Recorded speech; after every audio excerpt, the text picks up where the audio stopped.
is Zoom stock. Stock's climbed 12% just in the past 5 trading days. And here's the thing that's going on with Zoom, okay? Everybody's really excited. Zoom's making another big move today specifically because basically they're bringing to this feature that's going to allow AI in your meetings, okay?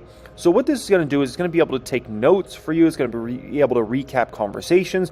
If you have to miss a meeting at your workplace or something like that, it can obviously record the call. It can summarize the call, everything like that. And it's going to be added to, all customers are going to get access to this, I guess, without an added fee. Now, you might say, well, without an added fee, why are people excited about this? Like, if it's not going to make any extra money. The bottom line is you just want to make Zoom a stickier product overall, right? Especially if you're competing against Teams, Microsoft Teams. So it looks good. Zoom's kind of getting in on the AI excitement here. And I think it's a helpful thing. I mean, if I worked for a company, I think this would be very, very helpful to recap conversations. I wonder if it's something similar to Loom. Loom has a very interesting AI, which Loom I use pretty much on a daily basis. And Loom will be able to basically recap everything you talked about in a video, timestamp it and everything, and it does that within 2 to 3 seconds. It'll be able to title your video on what's the most relevant thing to what you're talking about in that conversation. It's incredible.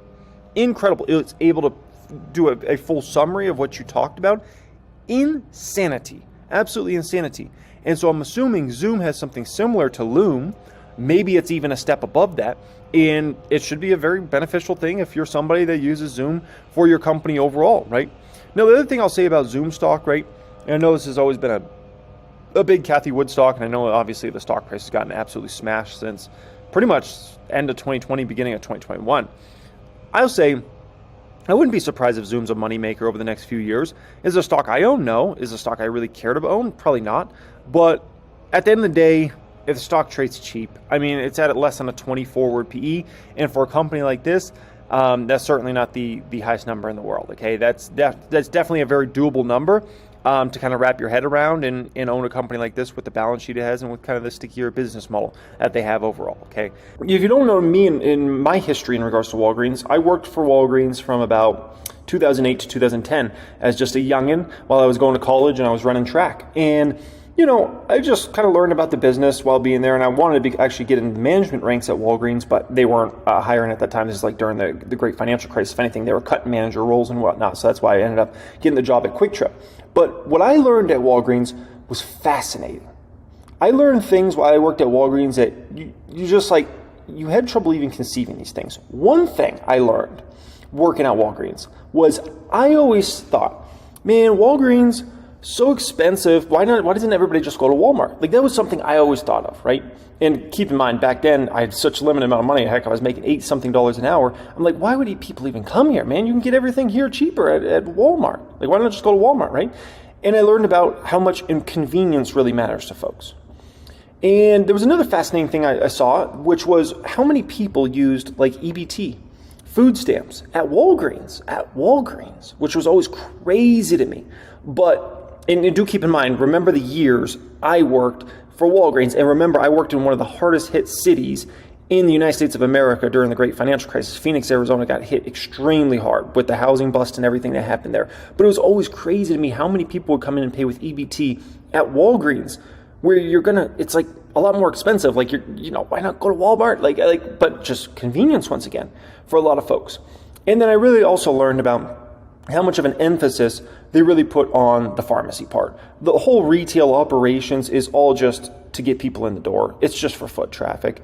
They want to try to do their best at presenting and selling items, but it's not what they actually care about. That's just for show more than anything, and to get people in the store, but ultimately they want you going back there to that pharmacy. Okay, so that was another thing I really learned at Walgreens while I worked there over time. And I can't speak for the company over the past 12, 13 years in terms of internally how it's run. But back then it was a pretty well-run company, okay?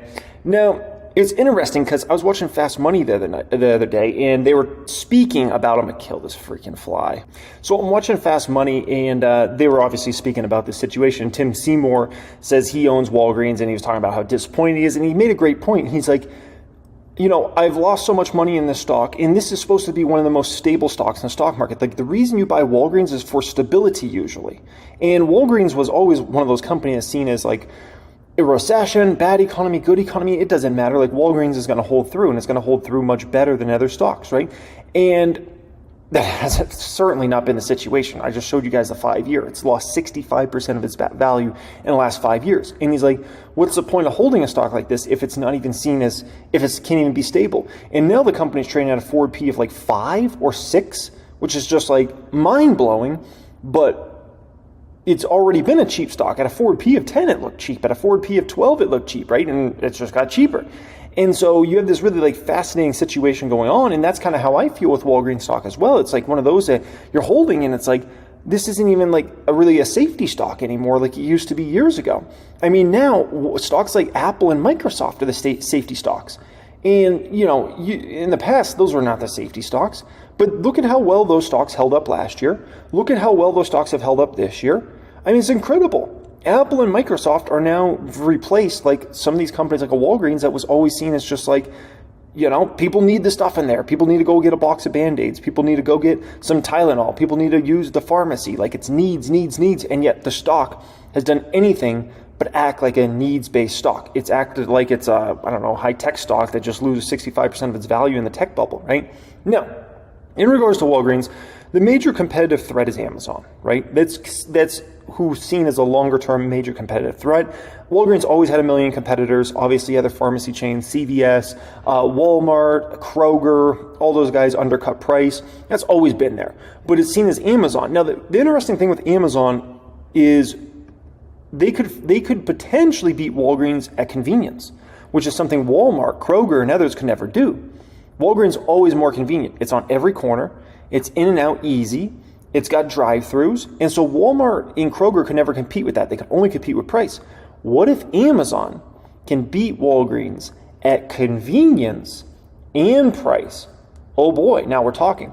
But the issue when it comes to a lot of these pharmaceutical-related products is, you know, especially with a lot of them, you can't just leave them on your porch. Like, that's not how it works, okay? You can't just leave them at your front door.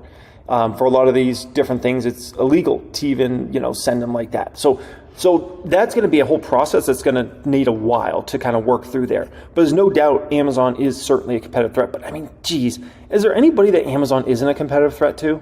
That's the other way you got to look at it, right? They're always going to be the boogeyman in the room. It's just bottom line with that, right? Now, in regards to Walgreens, the dividend yield is now a shocking 8% plus on this stock. It's over 8%, folks. I mean, what are we talking about here? That's insane. Like, who would ever known Walgreens would be yielding 8% plus? And we'll see if they ever want to cut. They don't need, I mean, think about it. They could cut the dividend in half and it would still be over 4% yield, which is still a big dividend yield. Over 4% yield, that's big. 8% is just astronomically high. So it doesn't look like they have to cut, but certainly if they wanted to cut, they could and use that money for, but I don't know if Stefano really wants to do that. I'll tell you what, if they don't cut the dividend, I almost guarantee you it's because Stefano says no. Guarantee you. And then that will really show why the CEO and CFO were leaving. Because my thought is, especially with the CFO leaving first, he looks at the numbers all the time. And he's like, I think we should cut this dividend. I think it would be safer for the long term of this company. And we should use that over here to do blah, blah, blah. And Stefano's like, I'm 82. I want money now, man. I'm certainly not making any money on the stock price. So we'll see. We'll see, okay? If the dividend does get cut, I think that will be because then I think that what that will show is like Stefano and the board probably just wanted to get rid of the CEO and CFO because they felt like they hadn't done a good enough job, okay?